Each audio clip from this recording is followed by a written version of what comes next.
we have all been talking about the convention and just in general, but especially this is a milestone and wanting to get together to kind of do a debrief. I And so know we I thought get we to would sit do with the that. cool kids now. I've been invited to the cool kids table. I like it. Or we're like all of actually the rejects that like don't really belong anywhere. And so now we're just going to talk about it. Should we, for anybody who's like going to be tuning in, who maybe is familiar with one of us, but not the other, should we do a super quick round robin of intros? Do we have to like say our favorite color or something like that too? Yeah, No, do you you don't have have to like do it. You don't have to questions in do a anything hat or cringy, but anything? just Okay. say who you are and why people should take into consideration your opinion on this matter. Dan, you start. Okay. Well, you should never listen to me about anything ever, but I'm Dan Shafer, and I'm the founding editor of the Recombobulation Area, which is part of Civic Media. And we have this discombobulating politics in Wisconsin, so we all need a place to recombobulate. So that's what I bring you with commentary, analysis, features, profiles, podcasts, all sorts of fun stuff. Yes. Okay, Pat. Scott Ross gave me the nickname TV's Pat Kreitlow. And I'm supposed to be like Troy McClure on The Simpsons. I'm TV's Pat Kreitlow. You might know me from all those years of anchoring the evening news at WEAU in Eau Claire. Then I had a midlife crisis, got into politics, served as a Wisconsin state senator, ran for Congress up in the 7th District against Sean Duffy in 2012, lived on an island for a while, came back here and started Up North News just about 7 years ago, part of Courier Newsroom, where we've done radio shows, mostly websites and social posts. And I'm just your progressive curmudgeon political junkie here. Kristin? Curmudgeon. That's I put on love that. kindly, you know that. I'm Kristin Lyerly. I am actually an obstetrician gynecologist, so I come to this from a very different angle. I'm also a former candidate for Assembly and Congress, and I do a lot of work in the creator space now, but I'm still very much involved in medical care, in medical leadership. I chair the board of the Committee to Protect Healthcare, and I serve on the executive board for the American College of Obstetricians and Gynecologists. So I live in that very interesting space where medicine and politics overlaps. I didn't think this through because now I have to follow Dr. Lyerly and her very few credentials. I am Kate Duffy, and I'm just like a mom making videos in my basement. No, I am just a mom, and I don't say that in a self-deprecating way, just in like to give a context kind of way. And I'm a content creator who talks mostly about Wisconsin politics and a ton of other like just culture and lifestyle stuff, and building community here, trying to get moms and women and the normies to pay more attention to what's going on politically and how it affects their lives. Well, you and Kristin come at it from the same standpoint of moms who thought you were just doing what you were doing, and then the political environment got to a point where you each said at separate points, I got to get into this. This is clearly the old saying, if you're not at the table, you're on the menu. Yeah, And for sure. I'm so glad you both, jumped in when you did. It's really easy to have these conversations with people who are politically engaged because we speak a common vernacular. Mhm. But when you're talking to moms or folks who are being affected by all of the things that are happening, but they don't connect the dots, that's a harder conversation to have. And I think that is the beauty of you, Kate, because you really connect with so many people who are just trying to figure out why their lives are so miserable. You help them recognize that it is bad politics. I'm happy to join anybody when they're down in the trenches and point around and tell you what's going on. And I thought it was funny, Pat, that you mentioned the midlife crisis. I was like, wait, is that what's happening here with this whole career switch? Could be that you decided to get this involved, whereas, Dan and I come at it from, the journalist hacks that we are, but in a very well-meaning place, knowing that traditional media is failing us in some ways and it needs a little perspective, fact-based perspective, but still Yes. different perspective, which is what makes the Recombobulation Area the winner of how many now? 75 different awards? What are you up to over there, Dan? He just keeps crossing off numbers and adding bigger numbers. I know. We're at 21 in 5 21. years for Oh, the fantastic. recombobulation. But perhaps area. the biggest award of all is that Dan is one of my definite top 3 go-tos for finding information about politics here. But I've always been believed that content creators and journalists like can and should complement each other for this work. I could not do what I do without what you guys do. And a lot of us are in communication a lot of the time. Kristin and I tried to sneak out of the hall where all the speeches were yesterday and chat about this. Of course, everybody tries to stop Kristin every 2 feet. So we finally kind of Can got away confirm. from that. Yes. And we're talking about this. And then I was like, wait, I'm talking to Dan tomorrow. Let's get the gang together and do a full debrief. And Dan, I know you weren't there, but I'm sure you probably know more than all of us anyways. I'm sure you've been watching. I'm He sure just less, soaks it but in. I just want to listen and recombobulate after what I'm sure was a frankly discombobulating weekend at the convention. I just want to know what happened, what you guys were experienced, what people were talking about. I want to know all the things. About 1 million people approached Kate and said, "Oh my God, I know you from somewhere. Where is it?" My gosh, I'm fangirling. That was just me, and I took it down a notch after that. I would not to be argumentative with Dan. I would argue that there was a lot of recombobulating there, that a lot of people who feel discombobulated come together at convention. I've been to this for many years now, and you get to see people that you only see, through a Zoom screen or only read about, and now you can finally, talk to each other one-on-one or in small groups about what you thought. But guess what? At a convention like this, you also get to do that with the candidates themselves. All of these candidates, we think that they're so unapproachable. No, they're right there. They were working the rooms, going to the caucus meetings. Every delegate there had no excuse not to have some kind of FaceTime with as many of the candidates for governor and other races as they could fit in. And in lots of different environments, whether it was a hospitality room or at their booth or just walking around the convention center, there were lots of different ways to interact with the candidates and the people around the candidates as well. And I just want to say real quick, you mentioned that people might think they're unapproachable. Maybe I'm just delusional, but I've never thought that. And I certainly, now that I know most of them, I don't think that at all. So if anybody is out there thinking they're nervous to go talk to them, if they're around their city or village or whatever, they are all very approachable. They all get the check mark there, for sure. Yes. That's another thing that we kind of talked about a little bit yesterday, Kate, is that we know them, we like them, we are friends with them. So it's hard for those of us who are not journalists. It's hard to be objective in a way that is critical when we need to be critical. But I think we owe it to our listeners and our followers to do that, because it really is the fate of the state, the potential future blue trifecta that we're aiming for here, and doing it the right way, an honest way. So I just wanted to throw out that little disclaimer. Well, I think it's kind of the microcosm. It's important because Dan and Pat are coming at this as, as journalists, and trying to be pretty objective and get people the facts and let them create their own decisions. Whereas I'm certainly not claiming to be unbiased. But I am trying to, I have it in my mind that I do still want to educate everybody on all the people so they feel confident to make their own decisions. But I definitely, I'm prone to inject some of my own. And I certainly come to this from a place of having a left of center perspective at the recombobulation area as well.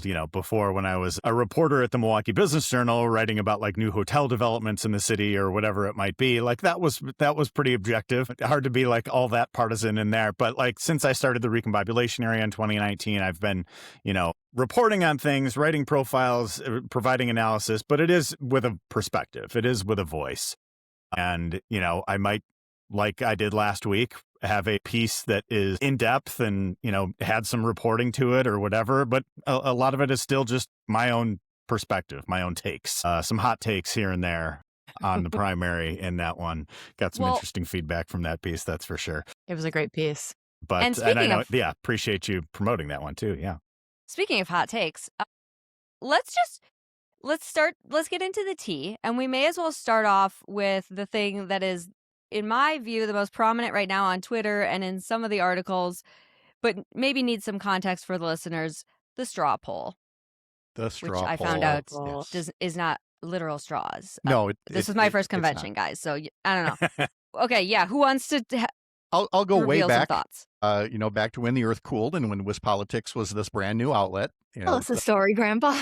Some 20 years ago or whatever I it do was. have the power to mute your mic after 5 minutes if this gets too long. Yeah, exactly. But it was refreshing to see this political news site come on board. And when they first started doing these straw polls at these conventions, and they do it for Democrats and Republicans, it caught on quickly. And again, we emphasize it's not something scientific. It is literally just a plastic box, a clear box, and delegates come and I believe what they still do is they take your credentials and they punch a hole in it so you can only vote once, but then you fill out a ballot and you put it in that box. And so for years and years now, these conventions, people like to see how the delegates voted, which is not the same as, say, a Marquette poll. It is completely, these are the insiders, and then the insiders who wanted to take part in the poll. There have been plenty of people who won this so-called straw poll who then went on to not win their primary election or their general election. But it's still an important snapshot, especially this year when you had, people finish near the top who hadn't been in the top of, say, the Marquette polls, and other people who had been near the top were near the bottom of the straw poll. So it's just one of many things that drive the conversation. But the fact that these many delegates cast a ballot for Lieutenant Governor Sarah Rodriguez and so few cast by comparison to former Lieutenant Governor Mandela Barnes is worth talking about. Did that note alone surprise any of you? Do you want to raise your hands if you were surprised by that? I was surprised. Yeah, absolutely. Yeah. All three of you were surprised. Okay. Well, I was especially surprised that Mandela was 6 out of 7. Yeah. I mean, I could see him not being at the top, but I certainly thought he would be in the top half. But being at the end like that was shocking to me. Yeah, I'll give the numbers here really quick because Sarah Rodriguez was first with 164 votes. And again, this is out of 800 plus delegates, so keep that in mind too. But 164 for Sarah. Francesca Hong was next at 138. Kelda Royce, state senator, was third at 114. David Crawley was fourth at 78 votes. And then a distant fifth would be Joel Brennan with 52. Sixth was Mandela with only 41. And Missy Hughes, 10 votes. And again, Sarah Rodriguez, 164. So it was very noteworthy that Sarah did very well. Kelda did very well. Fran continues to do well. Mandela Barnes did not. Dan, what was your immediate reaction to seeing that? I think the two immediate reactions I had was, one, it's been a pretty good week for Sarah Rodriguez. Sure has. I reported last week on I obtained some poll results that showed her kind of forming a top 3 with Barnes and Hong. She's up on the airwaves now with an outside group running ads. And then I think with this straw poll, it just, shows some momentum for her campaign at a good time. So I think that's it's been a good week for Sarah Rodriguez. I don't think it's been a particularly good week for Mandela Barnes. I mean, those are my top 2 takeaways on the current and former lieutenant governors who are in this race. And I think, for Barnes, I think he walked into this race thinking that there was, almost really nodding directly to saying, I want to run against Tom Tiffany, like kind of approaching this like a general election type of race. But now I think it's getting pretty clear that he's going to have to earn it. And as I wrote in my State of the Race piece last week, I think his campaign has been very safe. It has been very risk averse. And I think that is not where voters are right now. People are craving some of that authenticity, craving some more personality, craving some people who want to go big and bold. And we're seeing that materialize in some of the support for Francesca Hong, I think. But I think the fact that Barnes, and I got to take a look at some of the details of that poll that was a Sarah Rodriguez campaign internal poll, it did characterize Barnes's campaign as, quote, stalling. And I think this is just further evidence of that in the straw poll here.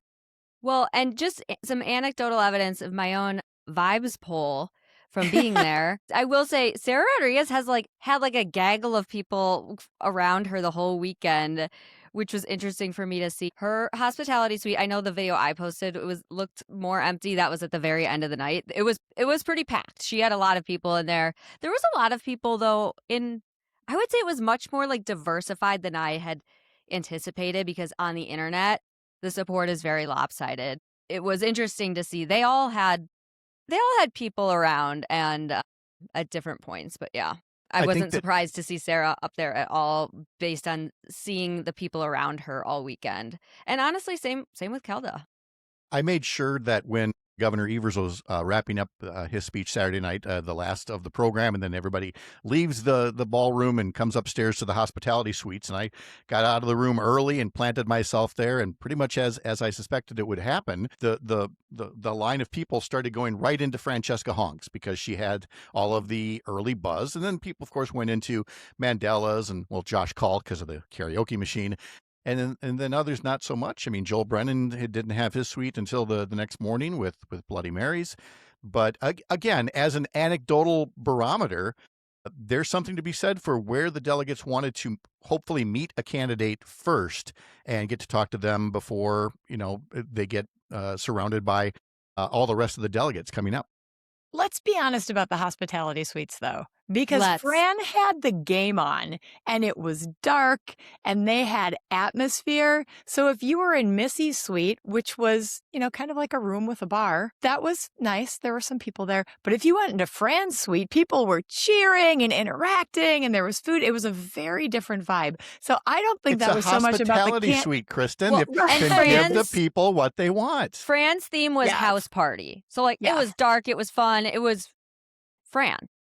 Right. But I don't think it is a reflection of who the candidate is. I don't Yes. think that the number of people at your hospitality suite is another poll. I think it was just a more fun party, Yeah, somebody like Missy or Joel are probably packing living rooms with wealthy donors a bit more. You know what I mean? It's all kind of a different vibe depending on the occasion. Well, but there were, Kristin, as Kristin knows, there were definitely, if we had trouble hearing each other, especially one of us getting older, we knew there were other rooms we could go into where we'd be able to hear each other because true. there just wasn't the enthusiasm there. Maybe the food was better, but we wouldn't know. We know where they wanted to go. To Sarah Rodriguez's first because she had burgers and we ended up just eating nachos. I was going to say, I didn't realize anybody had food. I didn't have any food. It kicked in for Dr. Lyerly here at some point where she's like, I didn't have lunch. I haven't had dinner. And so everything started getting hazy. It was no longer a hunt for information and gossip. It was a hunt for nacho remnants and whatever else we could find.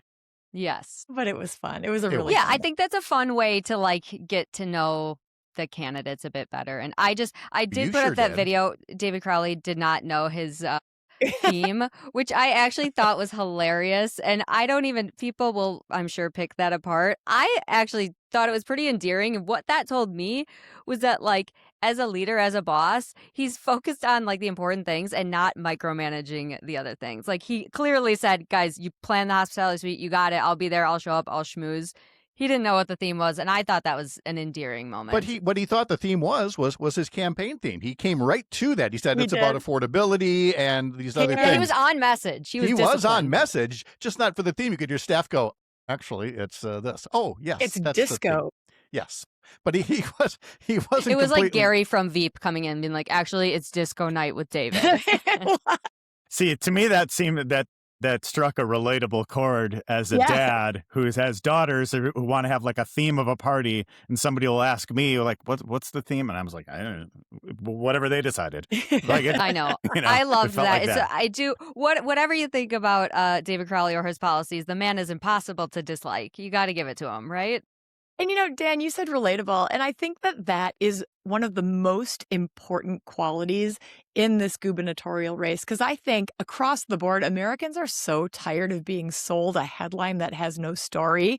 So they want to know that the person who is leading this state is going to be somebody that they actually believe in, somebody who actually cares about them. And I think that's why Fran strikes such a strong chord with so many people, because she just seems so real and so relatable. So I agree with that. But then the people who've been doing this a lot longer than I have been tell me that's not necessarily the case for the majority of voters. So can the other side of the room weigh in on this? Do people feel like they need to know the candidate and stuff like that? Well, I think that's part of it. You still also have to have, to a degree, that this person is not just relatable, but also responsible, that there is maybe authority figure isn't the right word to use, but that this person is going to be in charge of the state government. Can they do that? So if Fran were not serving, say, in the legislature, if the thing next to her name was former restaurant owner with credit card debt, that would carry a lot less weight than somebody who's been through some state budget cycles and has seen what Republicans have been doing and can speak out about it. So yes, relatable is fine, but you have to have those other elements as well. Yeah, it's kind of it's a both and thing, right? It's like you want somebody who can be relatable, but also somebody who you trust as a leader, who to just be able to take charge, take control in certain situations as well.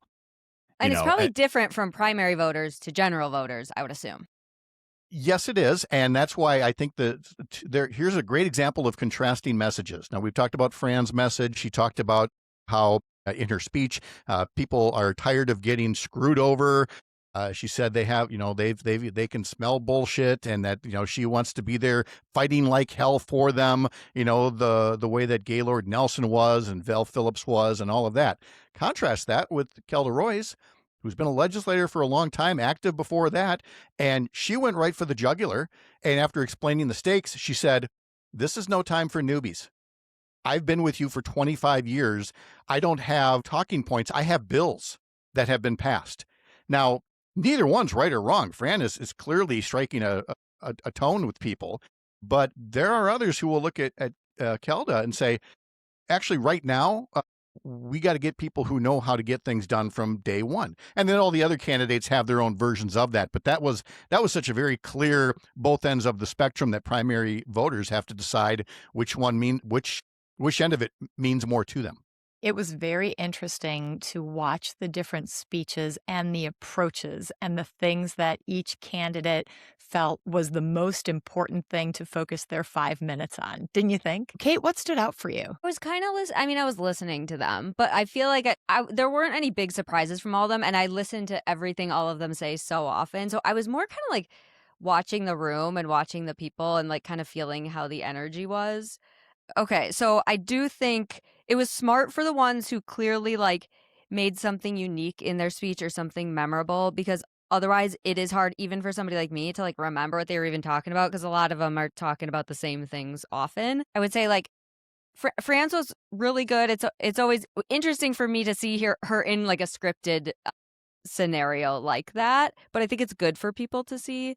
I'm trying to think of whose I felt was like the most inspiring in the moment. Fran's was a lot. She put a lot of passion into it, and she really harkened back to the history of Wisconsin. And, like Pat said, the Val Phillips and Gaylord Nelson and Fighting Bob LaFollette, and talked about how they were underdogs and everybody thought that they were crazy, and now they're radical, unelectable. Right. It was neat to see her put herself in that category.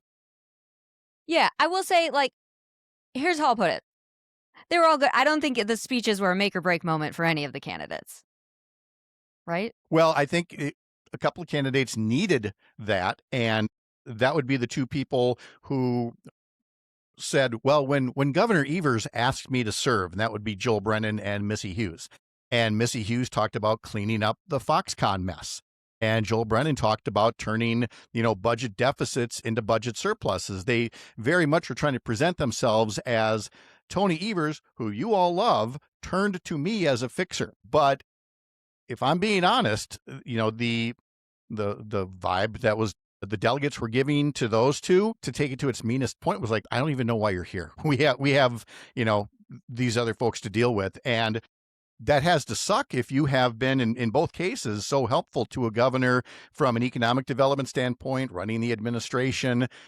But people aren't looking for a technocrat to vote for governor. So if it was a make or break moment for either of them, neither one brought the delegates to their feet going, oh, who's this person? I like this person.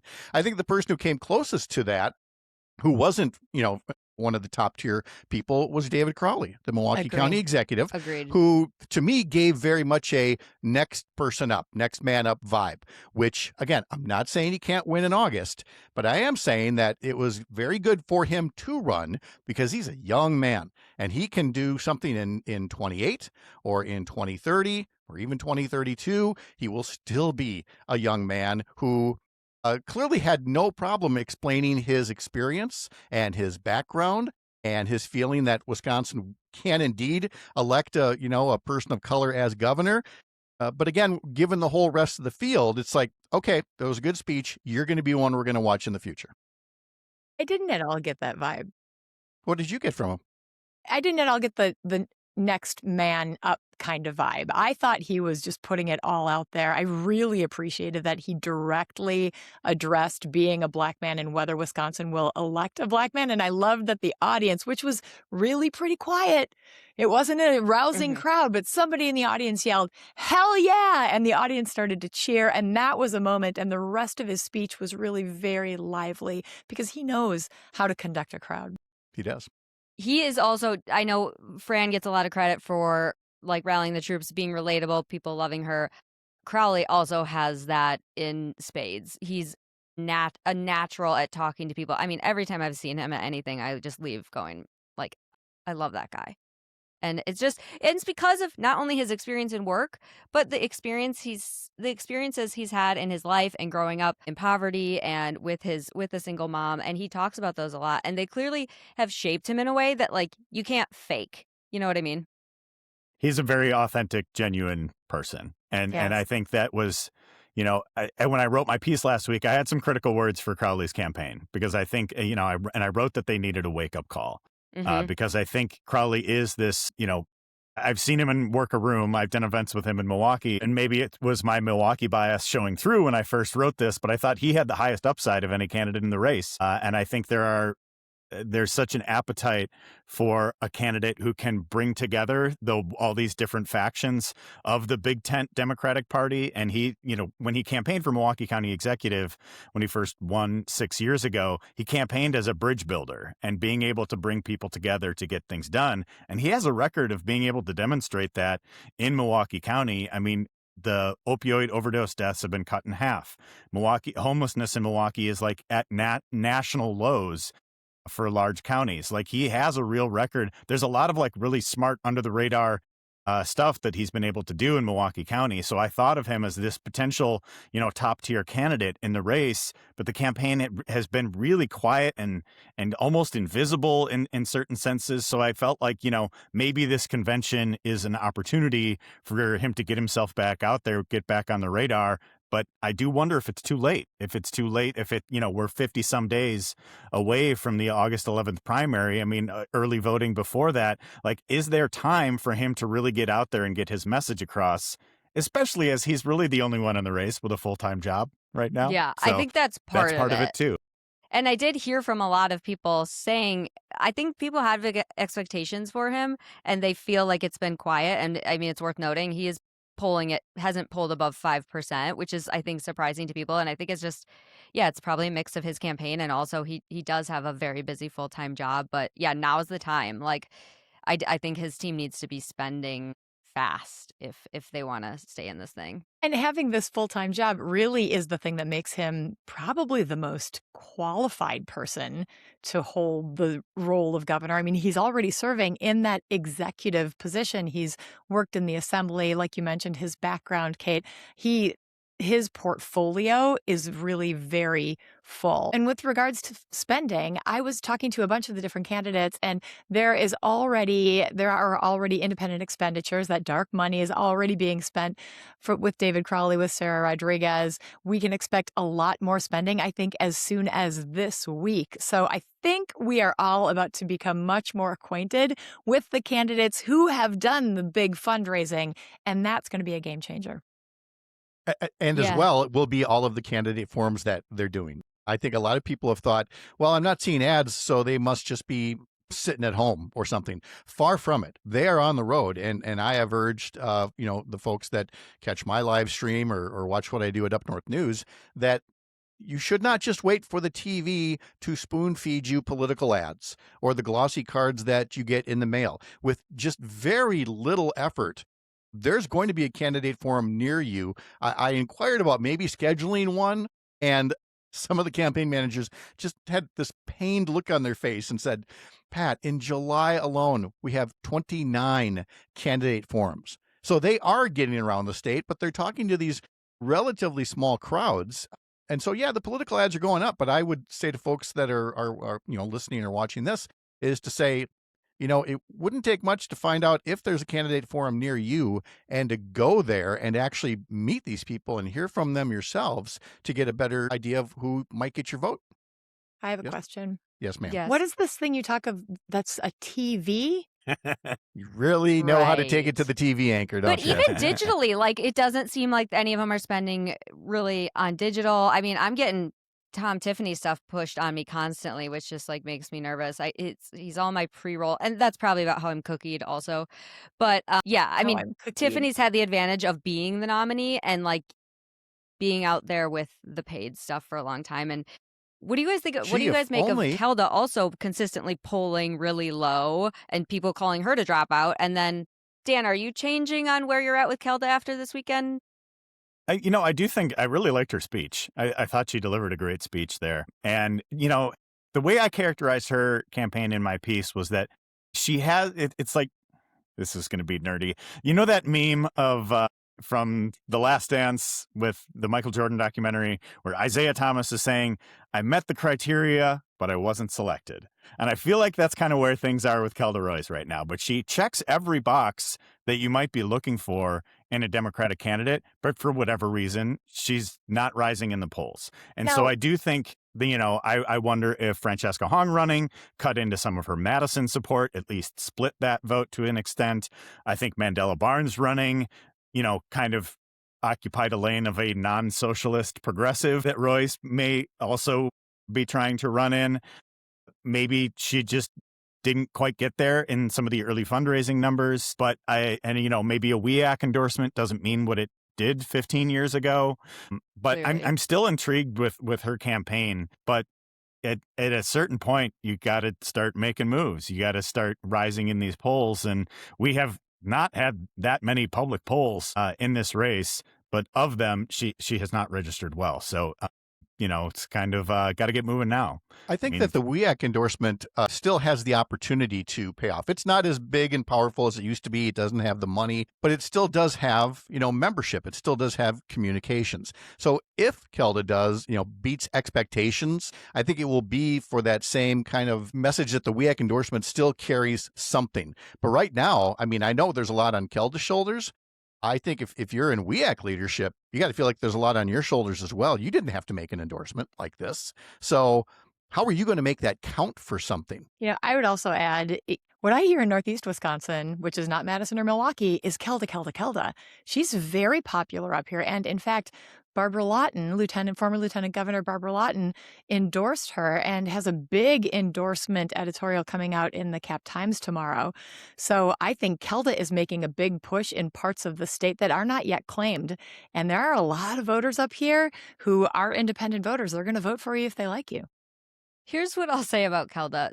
I think sometimes people can't connect with her because sometimes she almost seems like she's trying too hard, but I'm starting to think like this is just absolutely who she is. She's giving eldest daughter. She's giving group project lead, sitting in front of the class. She is like, she's a lawyer. She has been in the legislature for a very long time. She has a ton of accomplishments. She's like, if you're looking at resumes on the table, like Kelda is certainly qualified to be governor. And I think that's just who she is. And to be clear, I think they're all qualified in their own ways and would really trust any of them and will absolutely support whoever it is in the general. Word. But yeah, I think that's an interesting note about Kelda that I've heard from several different groups that they're liking her too. Again, the resume will only take you too far, said the guy who lost to Sean Duffy. So, keep that in mind. Listen, I'll just commiserate with you on that, and that's all I'm going to Yeah. say about that. Well, hey, you two did something that I would never try and run for office like that. I can't even believe I thought about it. Oh my God. After this weekend, I was like, this is not for me.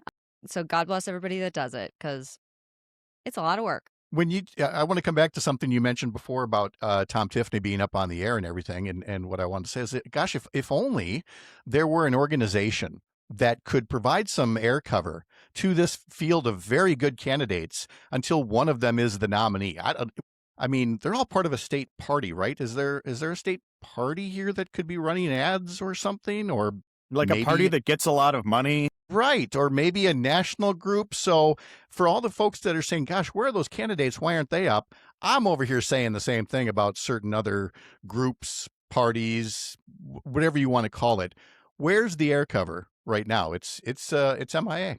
And Do you it's think so WisDems easy. should be spending on behalf of everybody in the race right now? I think it should, Yes. no, not on behalf of them, but with Tom Tiffany right in the crosshairs. He has a terrible record. He is an insurrection supporter. He has wanted to turn all of northern Wisconsin into a strip mine. There is so much about this guy that nobody has truly really learned yet. And now we're counting on a nominee with only 12 weeks and maybe a fractured party to do all of that. Where is the cavalry? That's all I'm asking.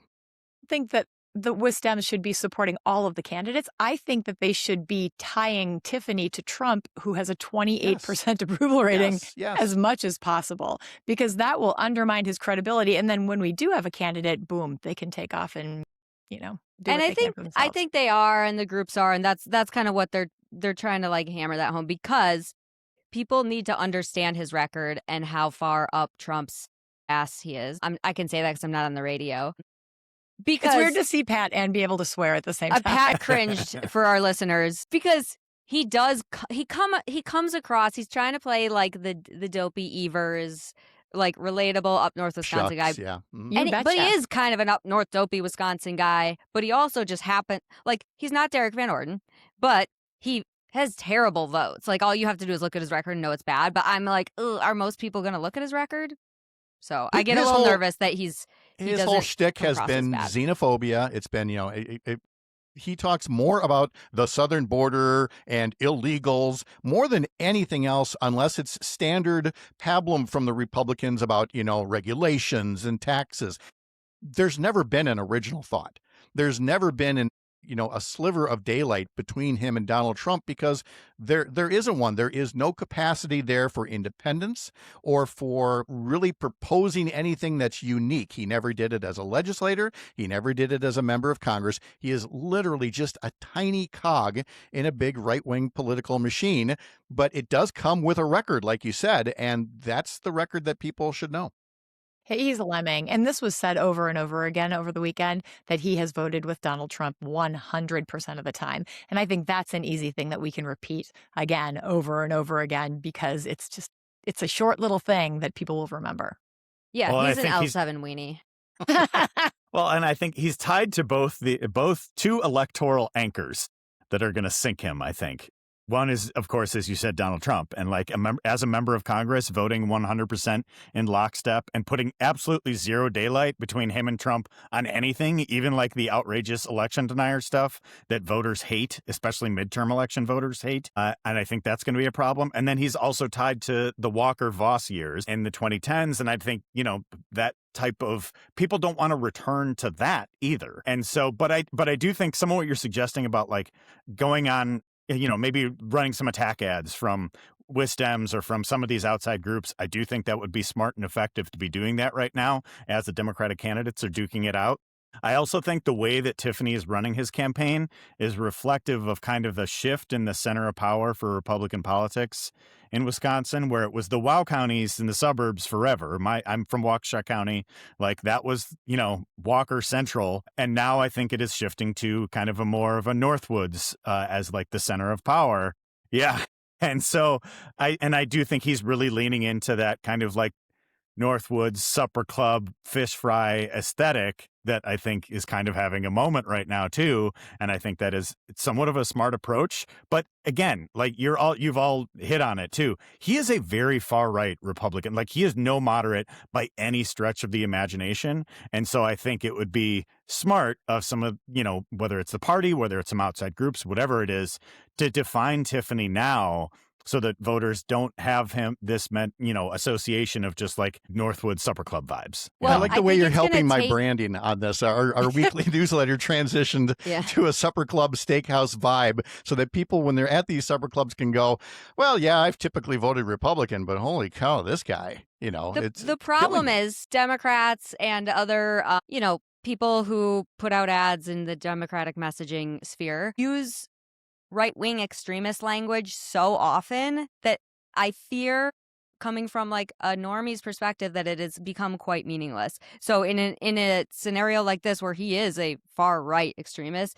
they're going to say that all the time, and people are just going to like, that's what we hear every freaking time. Well, it's like how everybody calls every Democrat a socialist, right? It's like the same. Yeah. Yeah. Except that one side now actually has evidence of it. It's one thing to say socialist and have literally nothing to back it up. It's another thing to call somebody a right-wing extremist, but then as long as you follow it up with, supporting overthrowing the government and, the supporting payouts to the January 6th mob and taking however many people in Wisconsin off of their health care, you can connect those dots. We're only talking connecting two dots. Say they're a far-right extremist, and then the very next dot is, here's why that's true. And It wouldn't take much. So as long as you don't just go with the label, but you followed up with something, and there's a lot of something out there, you'll be okay. Can we talk about, with like the last 10 minutes, let's just can we talk about the elephant in the room, right? Let's say hypothetically. Is it peeing on the floor? I was thinking, yes, elephant at the Texas oh my God. State Republican Convention.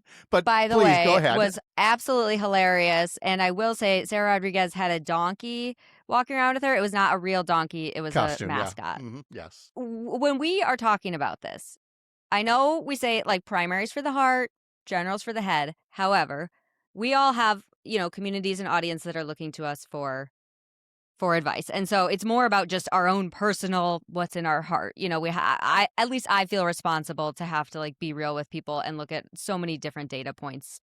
If we're looking at a general election, do you think every one of these candidates can win, or is anybody giving you heartburn? And we can even narrow it down to the top 3 or 4 for this conversation. Who wants to go first? Heartburn. I think all of us, will do whatever we can to stand behind whoever the Democratic nominee is. So I think that that's really important. And we have already acknowledged that everyone is qualified and any one of these candidates can do this job and do it well. But I think that the Republicans in the Tiffany campaign are salivating at the idea of a Fran Hong or a Mandela Barnes. I think the key to this is... you're saying that for both of them.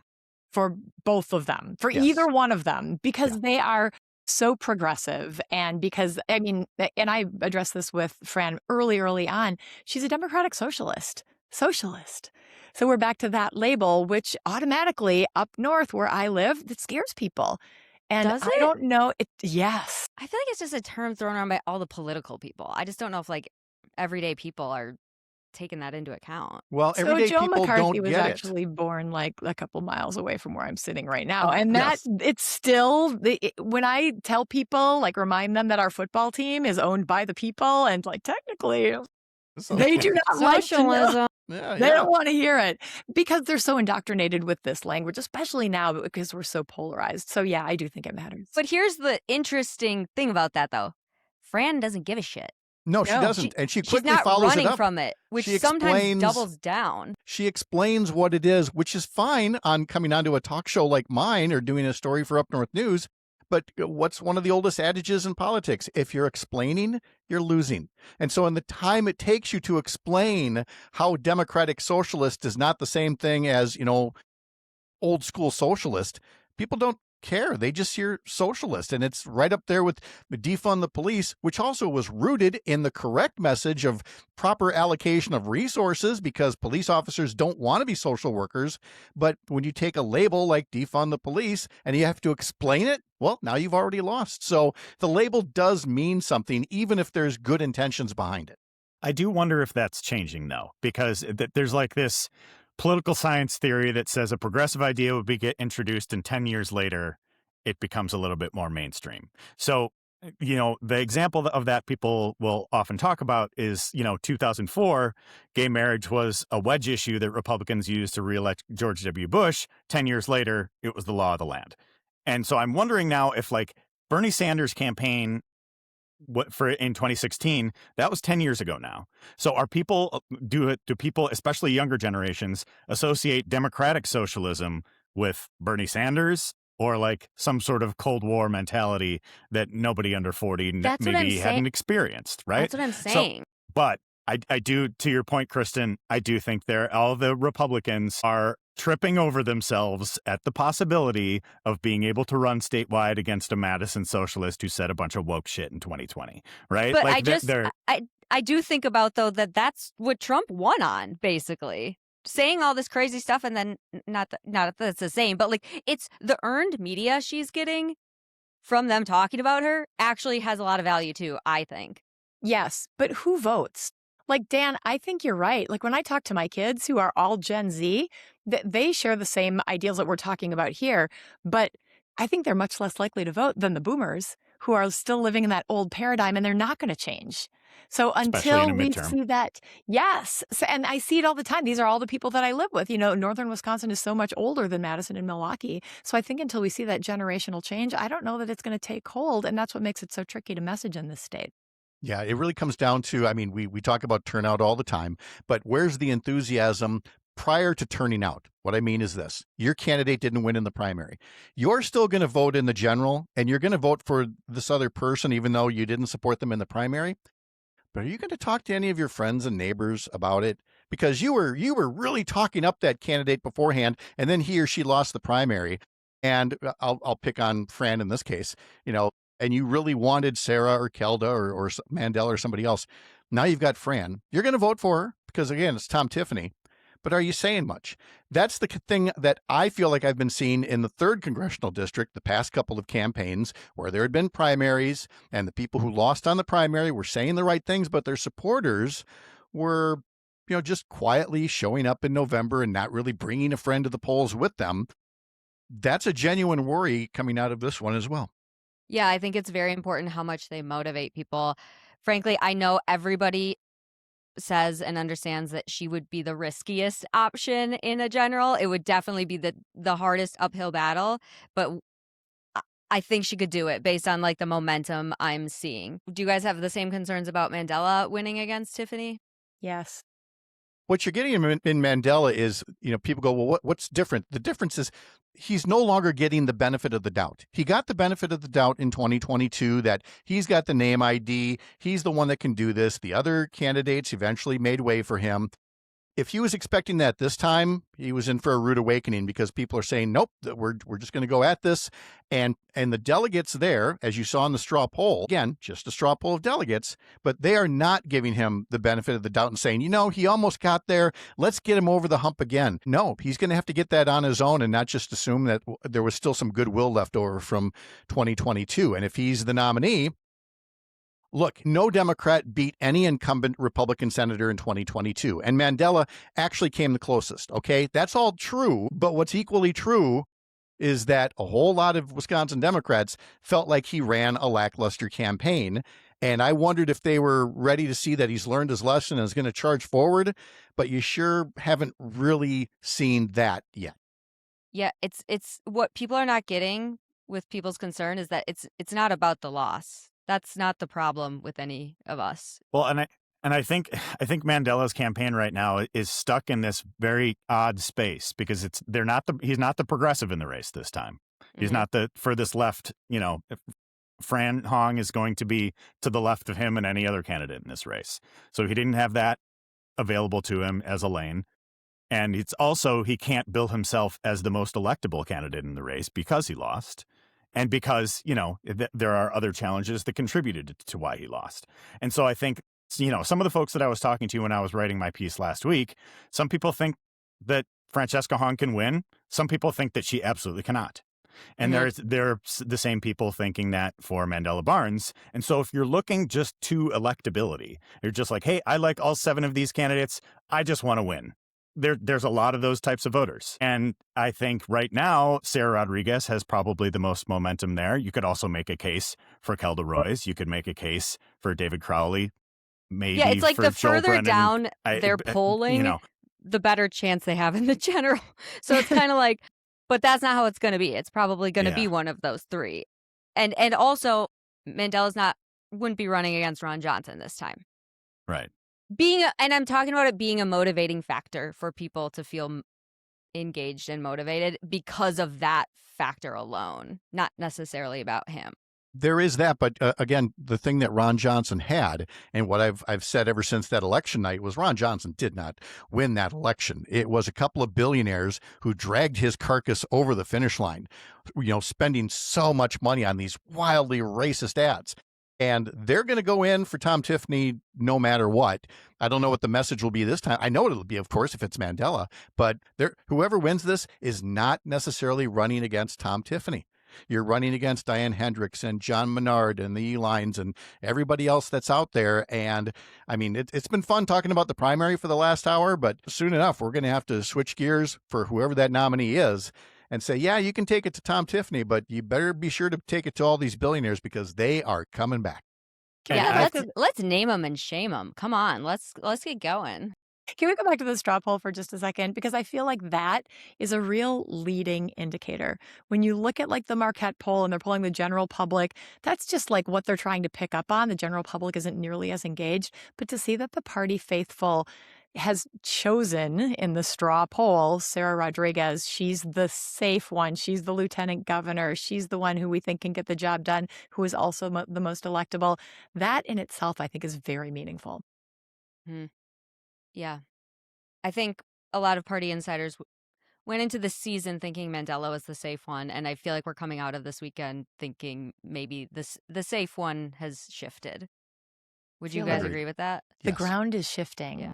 Isn't it exciting? And to be talking about this, like what's going to happen? We need to do this again. If you say so, I'll do it. Yeah, we'll do this a few more times for sure.